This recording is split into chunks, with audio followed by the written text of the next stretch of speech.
¿Cómo estás? Buenas noches. Muy bien, perfecto. Bueno, gente, hoy estoy con un invitado muy especial, el doctor Luis Alberto Pereira. Él es oftalmólogo y queremos hablar sobre algunos temas bastante interesantes, miopía, y cómo también afecta la diabetes en la visión. Y ya doy la bienvenida. ¿Qué tal, doctor? Bien. Todo muy bien, Mike. Doctor, empezamos por el comienzo, ¿no? Si usted puede presentarse y su formación, su especialidad. Bueno, me llamo Luis Pereira, soy médico oftalmólogo boliviano, que hace 4 años ya estoy viviendo aquí en Paraguay. Trabajo en la Fundación Visión y realizo ahí generalmente todas mis actividades. Perfecto. Bueno, yo quisiera empezar para hablar de cómo afecta la visión, ¿no? Que son muchos los problemas de la diabetes, ¿no? Eh, y quisiera que usted pueda desarrollar glaucoma, cataratas, ¿no? Problema, la retinopatía diabética. Si podemos eh, empezar con eso y ver cómo se origina y cómo podemos prevenir, ¿no? Genial, perfecto. Bueno, son muchas enfermedades que me comentas. Vamos a hablar un poco primero sobre algo que es muy básico y muy general que todas las personas tienen que manejar. Uno de los temas que teníamos que comentar era esto de la miopía. Eh, en primer punto, el primer aspecto que quiero que quede claro es de que hay algunas alteraciones o pequeños trastornos, se podría decir, en el ojo que lo confundimos o nos equivocamos con que son enfermedades. Tienen que tener en cuenta que esto, los errores refractivos, se podría decir, son más que todo trastornos del tamaño del ojo, trastornos de la alteración en la curvatura de la córnea, que nos pueden dar estos errores refractivos. No son enfermedades como tal. La mayoría de las veces es hereditario, vale decir lo que muchas veces si han ido al oculista, al oftalmólogo, van a escuchar como miopía, como hipermetropía, como astigmatismo, que son errores refractivos. Su tratamiento, sencillo, principalmente el uso de lentes. En otros casos que sean algunas alteraciones más importantes, puede ser algún tipo de cirugía que pueden ayudar a que la persona vea mejor. La miopía es más frecuente en diferentes lugares del mundo. Por la experiencia que he visto acá en Paraguay, no he visto tantos pacientes miopes, sinceramente. He visto pacientes más hipermétropes. La diferencia que tienen que tener es de que la miopía es, en términos comunes, un ojo grande, un ojo bastante grandecito, de lo normal. Y la hipermetropía es un ojo más pequeño, y el astigmatismo está netamente relacionado a la curvatura de la córnea.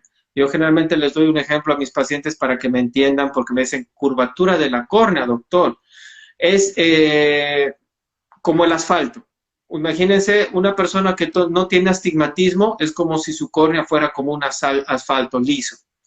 Y un astigmatismo es como si tuvieran lomadas en la córnea. Esas irregularidades generan astigmatismo. Las personas que conducen, las personas que están manejando autos, netamente se van a dar cuenta porque se les forma como halos de luces. Y esos halos de luces que se forman son principalmente por problemas de astigmatismo, que pueden ser corregidos con uso de lentes.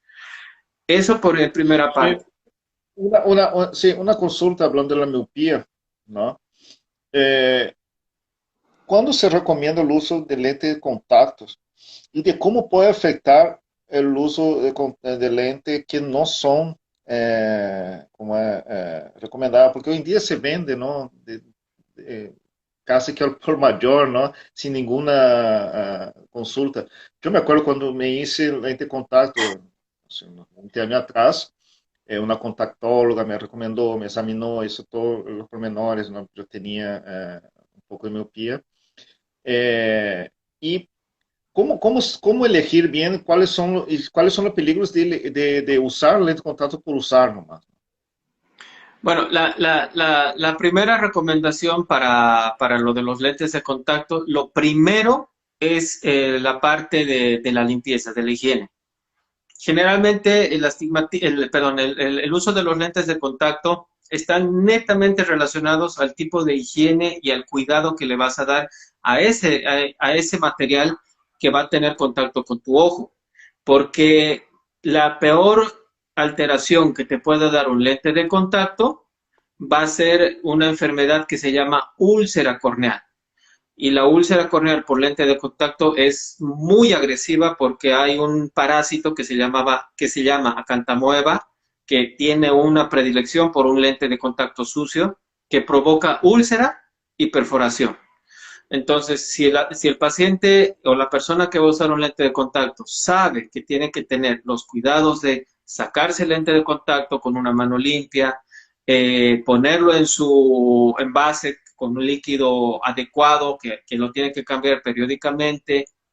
Si lo hace caer ese lente de contacto, tiene que saber que ya no lo puede usar, lo tiene que enviar a la óptica donde lo compró para que se lo limpien. De esa manera se puede utilizar. ¿Qué personas pueden utilizar el lente de contacto? Básicamente, si hablamos de jóvenes, de personas jóvenes que están en el cuidado de los papás, principalmente tienen que tener la autorización del padre, de la madre, porque esto es en conjunto. Si no, si los papás saben de que no hay una higiene, hay mucho descuido del hijo, yo prefiero que no use. Ahora, una persona adulta, una persona mayor, sí puede utilizarlo porque muchas veces en el deporte, por ejemplo, hay personas que sí lo necesitan.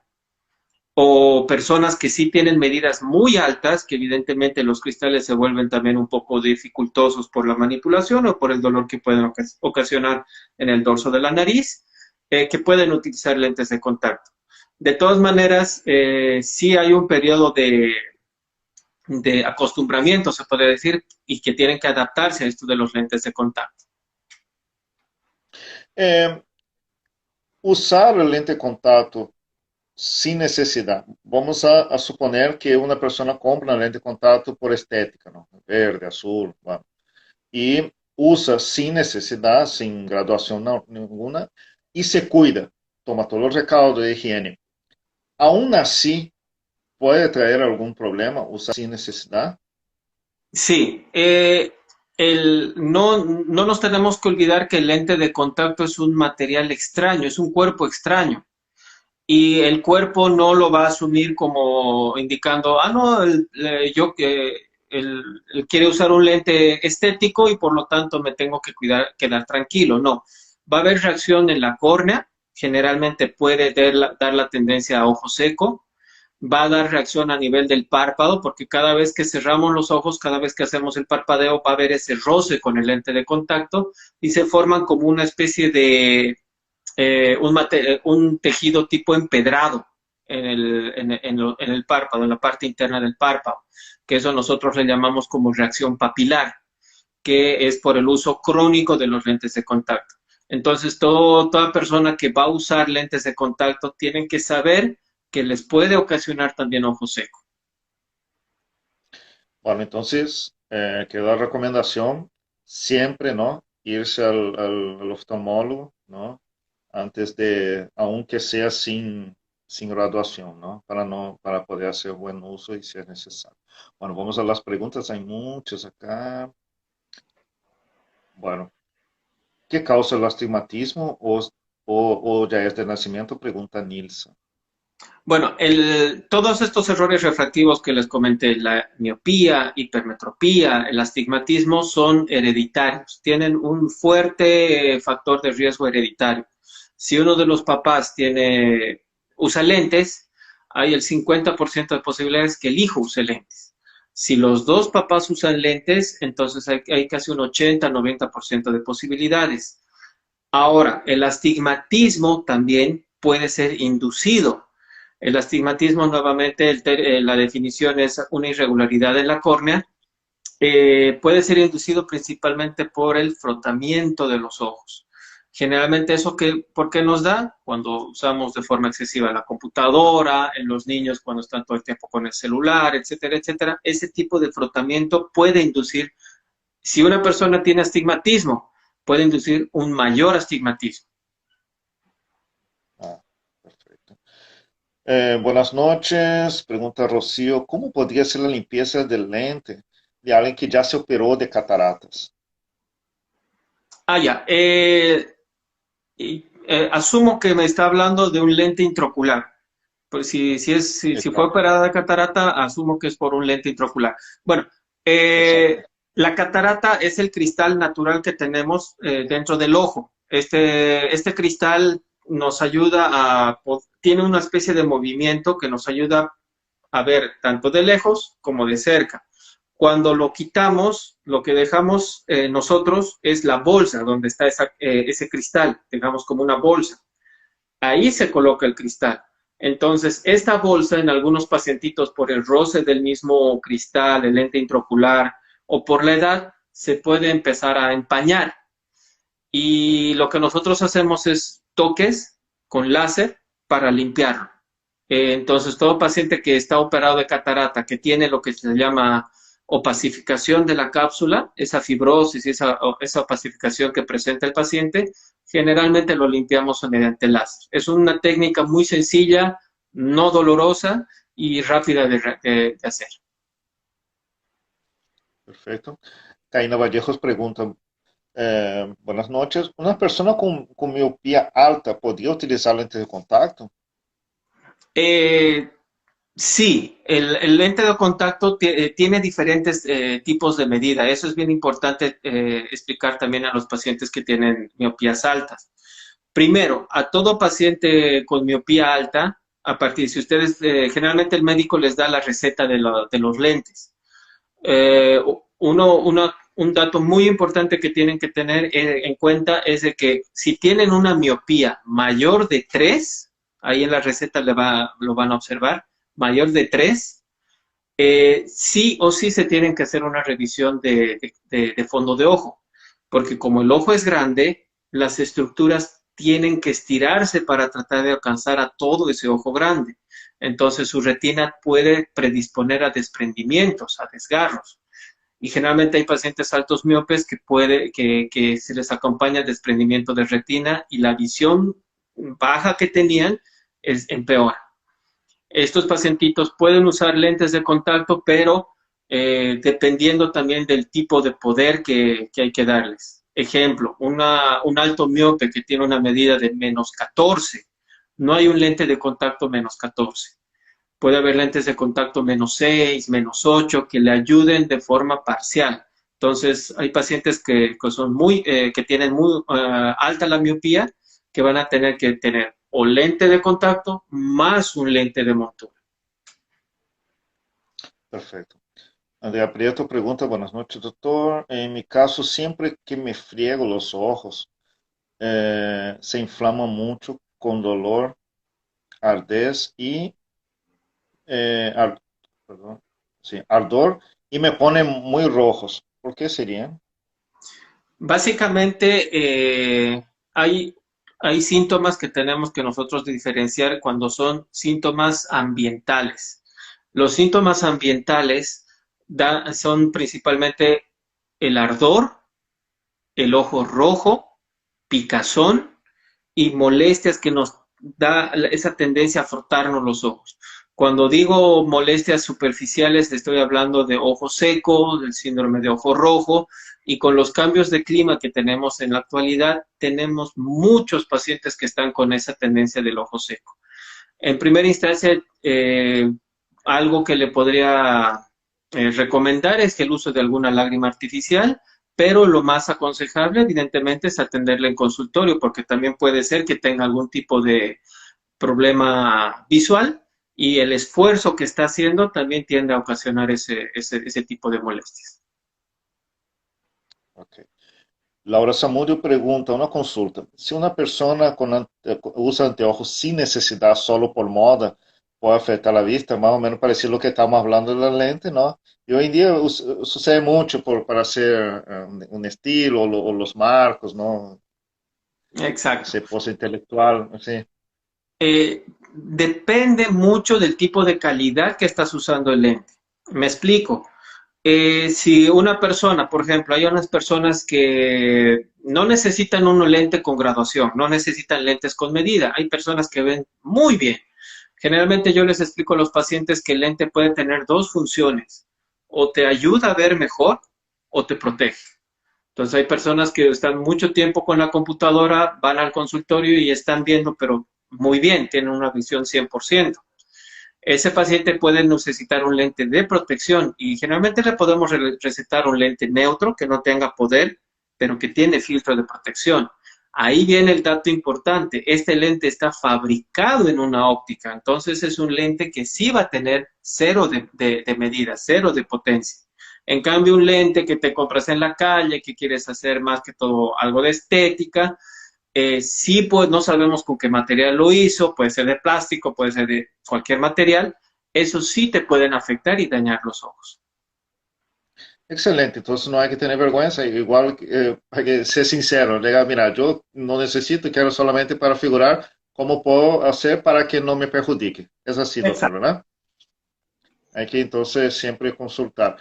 Tati Benítez pregunta, ¿cómo se produce la ifema? IFEMA. El IFEMA es un tema un poquito complicado porque te puede ocasionar muchas patologías, pero de las más básicas le puedo comentar. El IFEMA es un sangrado que se da en una parte de una cámara del ojito. Está la córnea y aquí está el iris. Esa cámara se llama cámara anterior. Muchas veces principalmente por un golpe, un trauma, rompe unos vasitos y estos vasos generan ese sangrado. Ese se llama ifema traumático.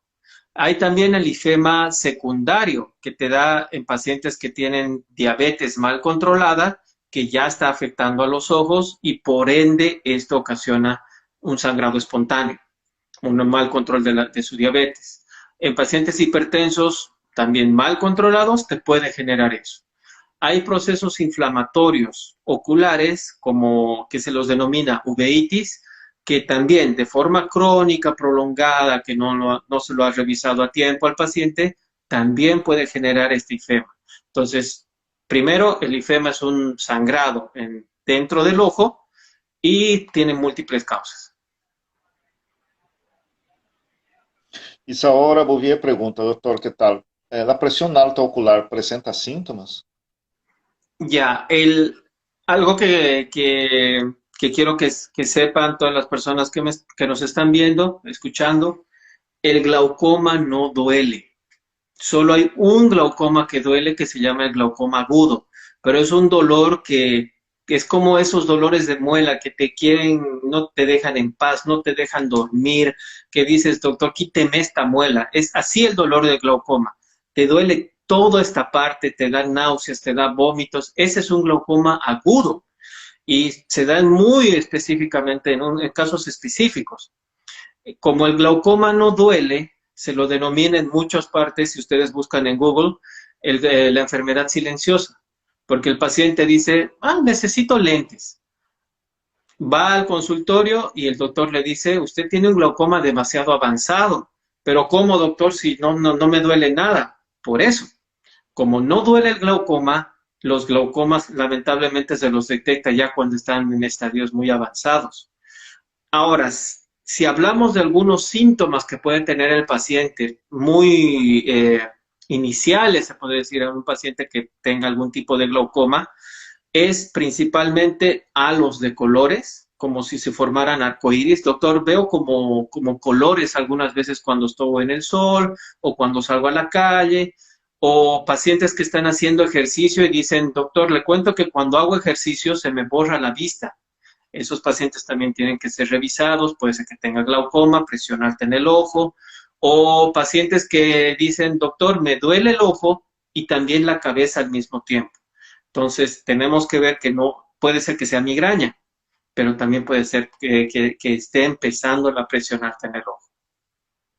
Hay que descartar entonces. Eh, Nilsa pregunta, ¿cómo uno se da cuenta cuando tiene un derrame ocular? El derrame ocular, si entiendo, vamos a hablar de dos puntos. Hay un derrame ocular externo. Si entiendo bien la pregunta, es la hemorragia subconjuntival. Ese paciente, esa persona que se le ve la parte blanquita, todo rojo, como si le hubieran dado algún golpe. Las hemorragias subconjuntivales generalmente están causadas por, les voy a dar los factores, uno, trauma. Dos, una hipertensión arterial del cuerpo mal controlada.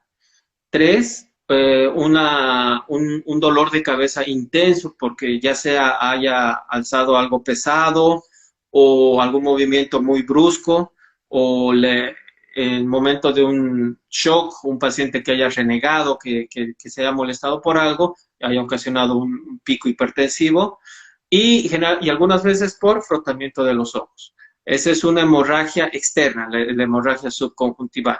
Hay también los derrames internos, que eso se llama hemovitrio. El hemovitrio puede ser causado también por traumas, por una diabetes mal controlada, una hipertensión mal controlada, principalmente esos tres factores. Perfecto. Bueno, Tatiana también pregunta sobre lo que usted ya contestó ahora. Rocío, ¿con qué frecuencia se debe realizar la limpieza con láser? Nuevamente creo que está enfocado a la cirugía de catarata, creo, ¿no? Sí, Exacto. la misma persona. Sí. Bueno, le comento, si usted se hace una cirugía de catarata y después su médico le dice, su oftalmólogo le dice que tiene que hacer una limpieza del lente, lo principal es que solamente es una vez. Hace una limpieza del lentecito y con eso ya está todo bien. Ok. Rocío, nuevamente, doctor, la sequedad de los ojos cuando no se soluciona con gotas, ¿cómo se podría tratar? Tratar. Ahí va un tema un poquito delicado, que para todos los oftalmólogos lamentablemente es un tema en el cual muchas veces, cuando es un ojo seco severo, no le podemos dar una solución, porque el ojo seco puede ser leve, puede ser moderado o puede ser severo. Y dependiendo del tipo de gravedad que tiene el ojo seco, definimos el mejor tratamiento. Hay gotas que tienen sin conservante, hay gotas que pueden ser más espesas, hay inclusive ungüentos en gel de lágrimas que ayudan a estos pacientitos. Incluso en algunas oportunidades, cuando el ojo está demasiado seco, acá en el punto lagrimal, aquí tenemos en la parte interna unos puntos lagrimales, lo ocluimos, ya sea mediante cauterización, quemamos o le ponemos unos tapones. De esa manera ayudamos a preservar un poquito más las lágrimas artificiales. Entonces, si una persona tiene un ojo seco que no se controla con unas lágrimas artificiales, tiene que ser muy bien controlado en consultorio, identificar qué tipo de ojo seco tiene para darle algún tratamiento específico. Perfecto. Leonela Alarcón pregunta, ¿el desprendimiento de la retina puede llevar a perder la vista? Sí, sí, sí, sí. Es una de las patologías que lamentablemente tienden a ocasionar muy baja visión, inclusive ceguera en ese ojito. Eh, Depende nuevamente del cuadro evolutivo, de cuándo se lo detecta el desprendimiento de retina para poderle darle una mejor solución visual a ese ojo. Todo tipo de trauma, todo tipo de enfermedades en los ojos, siempre tenemos que tener en cuenta que hay dos elementos de tratamiento, se puede decir. El primero es tratar de rescatar ese ojo y el segundo, darle una función visual. Si el paciente tiene un desprendimiento de retina, que el principal síntoma que el paciente tiene que saber es esa pérdida visual en una parte del ojito afectado, y generalmente el paciente nos dice que es como una cortina que se le estuviera formando en el ojo o algo que estuviera moviéndose. Si es una pérdida brusca de la visión, con ese tipo de visión en cortina, vale que lo más importante es acudir inmediatamente al oftalmólogo. Un factor de riesgo, nuevamente les repito, es la alta miopía. Entonces, si se lo detecta a tiempo este desprendimiento de retina, básicamente el éxito de la función visual es casi de un 90%. Pero si se lo detecta muy tarde, la retina es como una telita muy delgada, muy fina. Se empieza a volver como cartón y el momento de la cirugía hasta se desprende, se rompe, no hay un éxito quirúrgico bueno. Así que principalmente es una emergencia, se podría decir, un desprendimiento de retina. Perfeito. Matilde Vasquez pergunta: o cansaço de vista pode dar dolor de cabeça? Sí, sí, sí, sí. Los ojos, para que lo tomen en cuenta, los ojos es como cuando una persona corre. Al principio yo digo, voy a aquí caminar unas 5 cuadras, las primeras 2 cuadras lo vas a hacer bien. A la tercera, a la cuarta, a la quinta, ya vas a empezar a sentir ese dolorcito muscular en las piernas. Y si no son solo 5 cuadras, sino es 5 kilómetros, evidentemente tus piernas van a quedar muy desgastadas y te van a empezar a doler. Entonces, el esfuerzo visual que hacemos en los ojos es igual. Se aconseja que, ejemplo, si usted tiene un trabajo muy intenso con la computadora, realice un periodo de descanso de unos 5 minutos cada 30 a 40 minutos. De esa manera ayuda a que los ojos descansen, uno, y dos, también ayuda a que parpadeen, porque se van a fijar en sus colegas, en sus compañeros cuando están trabajando en la computadora, dejan de parpadear. Ese se llama el reflejo de atención que le damos a algo. Entonces, cuando uno deja de parpadear de forma consciente, si se queda así y dice voy a dejar de parpadear unos 15 segundos, van a sentir ese ardor, esa sequedad en el ojo. Entonces, siempre es aconsejable tener periodos de descanso. Caína Vallejo pergunta: a miopia pode ser operada ou dependeria de certos fatores? Sí, la miopía es operable. Hay diferentes tipos de técnicas. Las más comunes son dos. Van a escuchar mucho el término, ¿me puede hacer cirugía láser? Sí. A eso se llama cirugía refractiva. Es una cirugía que va enfocada principalmente en la córnea. Se hace un láser y hace que la córnea se adelgace un poco más. Entonces, todo paciente que quiera hacerse este tipo de cirugía, la cirugía refractiva, tiene que hacerse un examen previo para analizar la córnea. Esto se llama topografía corneal o pentacam. Cuando te haces este estudio de topografía corneal o pentacam, al médico que le está evaluando le va a dar muchos datos, mucha información para saber si esa córnea es buena, si esa córnea puede tolerar la cirugía, si esa córnea puede ser que le elimine completamente la miopía o puede ser que solamente le elimine de forma parcial. Entonces hay pacientes que sí tienen que saber que la cirugía refractiva no es la definitiva. Hay pacientes que pese a la cirugía refractiva van a quedar todavía con un uso de lentes. Evidentemente no con una graduación tan alta, pero sí van a necesitar en algunos pacientitos. Esa es una cirugía de láser, la cirugía refractiva enfocada en la córnea. ¿A qué va destinado este tipo de cirugía? A los pacientes jóvenes. ¿Hasta qué edad se aconseja? Hasta los 35, 40 años máximo, porque a partir de los 40 años todos tenemos el problema de la presbicia.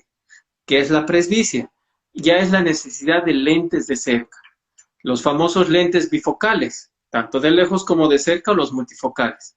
Entonces, un paciente que quiera hacerse cirugía refractiva a los 40 no le va a servir mucho porque su deseo de no usar lentes no va a ser, porque le podemos quitar los lentes de lejos, pero va a usar lentes de cerca. Esa es la cirugía refractiva. Ahora, pacientes que tengan medidas altas, presenten, que no quieran usar estos lentes de presbicia, a los pacientes mayores de 40 años les podemos aconsejar lo que se llama cirugía facorefractiva, que es una cirugía un poco más especializada, un poco más delicada, que va enfocada a quitar el cristalino, el lente natural del ojo, y ponerle un lente intraocular con diferentes medidas, que se llama lente multifocal. El tema con esta cirugía, uno podría decir, esta cirugía me voy a hacer. necesita un oftalmólogo muy experimentado, porque un pequeño movimiento del lentecito y se distorsiona todo.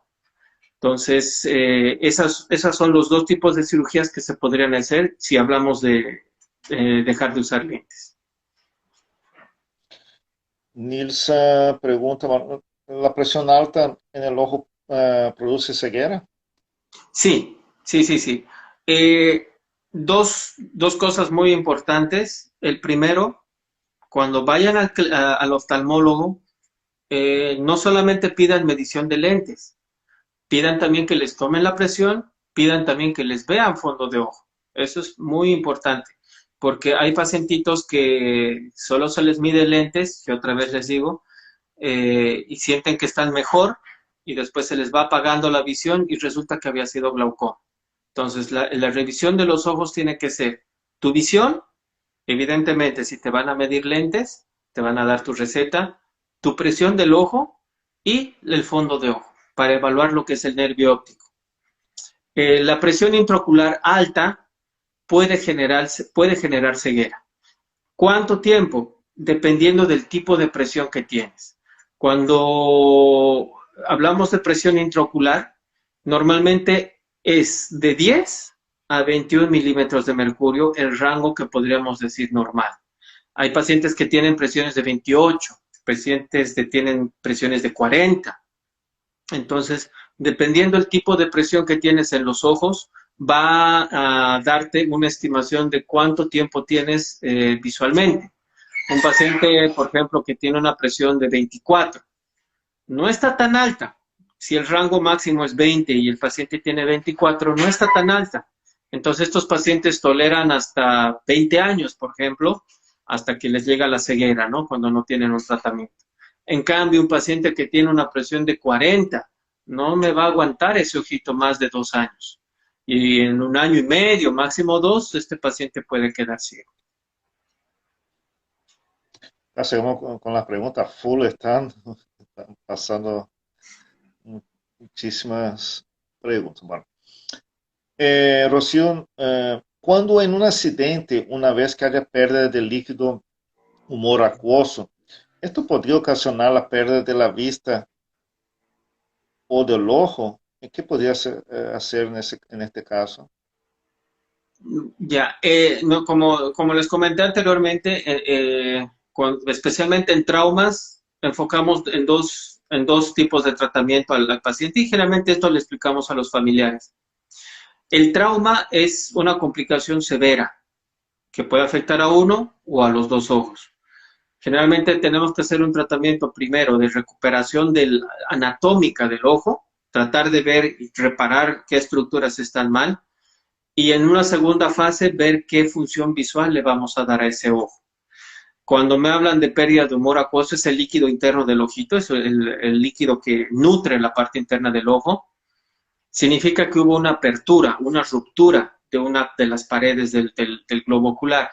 Por lo tanto, dependiendo del tipo de trauma, ya sea muy severo, si afectado ya a la retina, el pronóstico visual ya es menor, ya disminuye. Cuando el trauma ha sido más superficial, se podría decir que afecta, ejemplo, la córnea, el cristalino o el iris, entonces el pronóstico visual es mucho mejor. Todo esto de cuando hablamos de trauma ocular también está íntimamente relacionado al momento de que actuamos para su tratamiento, que netamente es quirúrgico. Mientras más antes actuemos, el pronóstico visual es mucho mejor. Ahora pregunta, bueno, ya entrando en el tema de la diabetes, de cómo afecta la diabetes a la vista.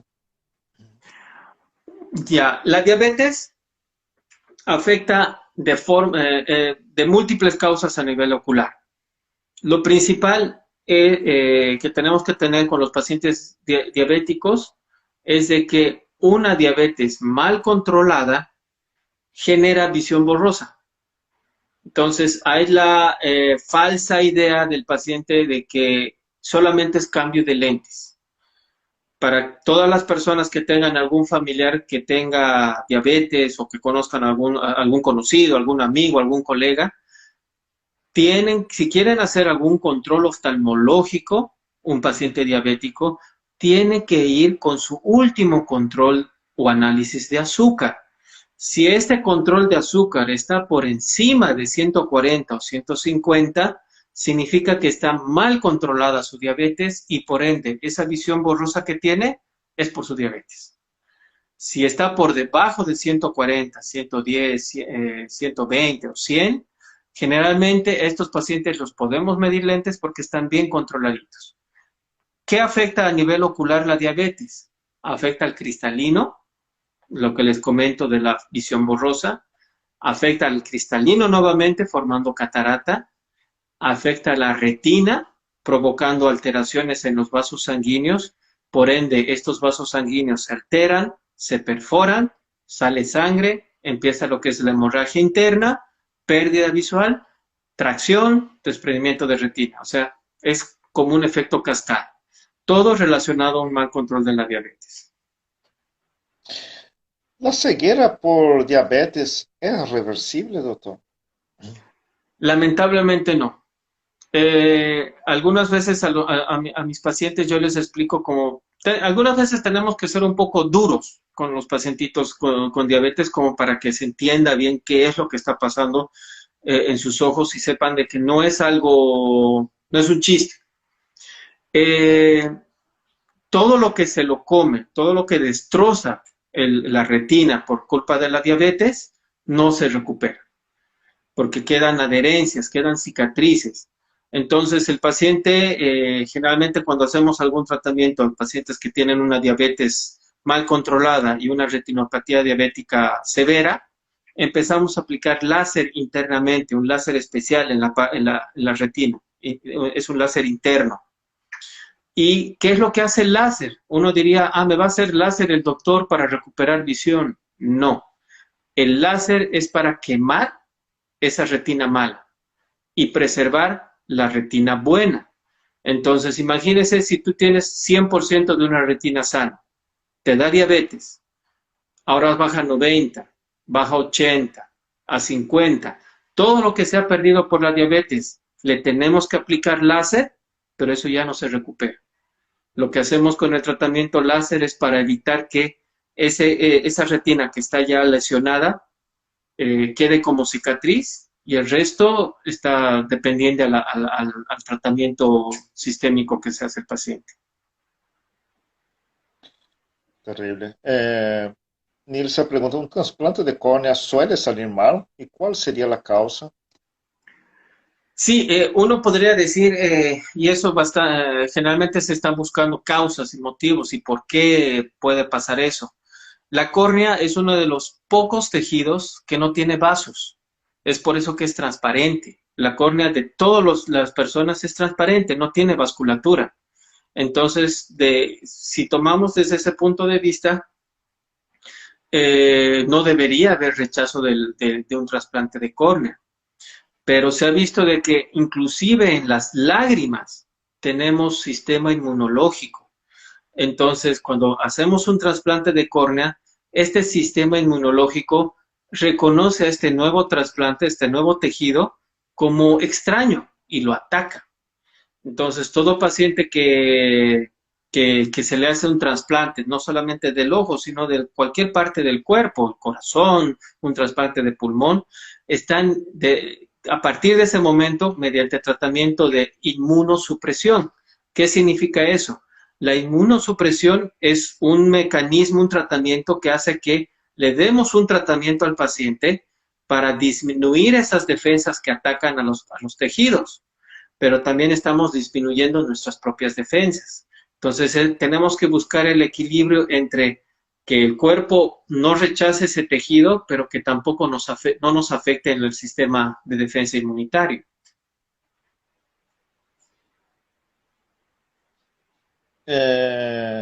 Andrea Prieto pregunta, doctor, ¿cómo una persona puede llegar a la miopía 14? ¿Puede con el tiempo también quedar sin poder ver? O sea, quedarse ciego. Sí, van a escuchar muchas veces en el consultorio que les van a decir,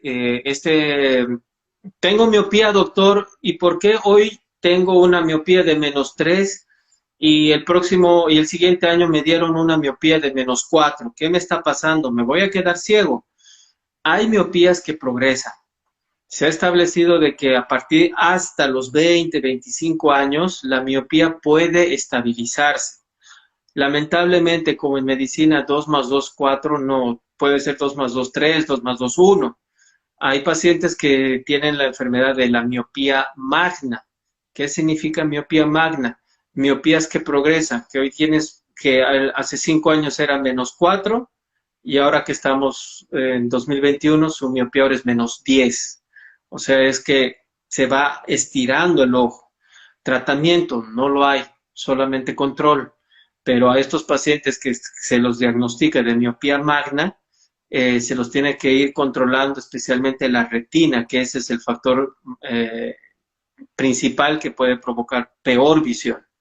A los pacientes que tienen miopías, como les explico, -14, -16, inclusive una vez me pasó un paciente con una medida de -20. Son pacientes que tienen baja visión. Son pacientes que necesitan no solamente un tratamiento oftalmológico, también tenemos en la Fundación Visión, tenemos un departamento de baja visión que ayuda a estos pacientes a ser un poco más independientes, o sea, los capacita.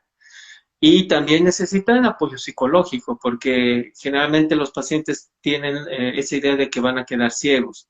Si hacen un tratamiento, unos controles, no es que van a quedar ciegos, pero van a quedar con baja visión. Leonela pregunta, ya vamos llegando a las últimas preguntas. En una persona con desprendimiento, una vez que se cristalizó, ya es porque prácticamente se pierde la vista. Sí, y ahí es el tema más delicado de cómo decirle a un paciente que tiene una patología la cual no le podemos dar ninguna solución. Eso depende mucho, como les comento, del tiempo de evolución. Hay lo que se llama la retina acartonada. Esa retina acartonada son desprendimientos de retina de larga data, ponle unos 4 o 5 meses. Entonces, esa retina uno podría operar, tratar de ver si lo puede aplicar, pero no se olviden que esas células no han tenido buena oxigenación, no han tenido buenos nutrientes, han estado ahí inflamadas, entonces ya no tienen una función adecuada. Hay personas que se les puede operar, pero el pronóstico visual nuevamente es malo. Se les dice como para que sepan muy bien que es una cirugía larga, es una cirugía costosa y que muchas veces la recuperación visual es casi de un 5% en los mejores de los casos. Y nuevamente, si el desprendimiento de retina se lo detecta a tiempo y se hace un tratamiento a tiempo, el éxito es hasta de un 90%. Ok. Bueno, doctor, le agradezco muchísimo. Algunas últimas palabras que usted quiera dar, ¿cómo hace la gente para contactarte? Estás también en la Fundación Visión, ¿no? Creo que usted habla un poquitito de eso. Bueno, la principal recomendación que siempre lo digo en todas las charlas que doy, es de que siempre cuiden no solamente sus ojos, toda su salud. Háganse un laboratorio, háganse unos controles, el clínico está ahí. Yo sé que el tema de la pandemia en estos momentos está complicada la situación, tenemos miedo a ir a los hospitales, pero háganse un chequeo en los laboratorios, traten de hacerse algunos test. En la Fundación Visión, felizmente, tenemos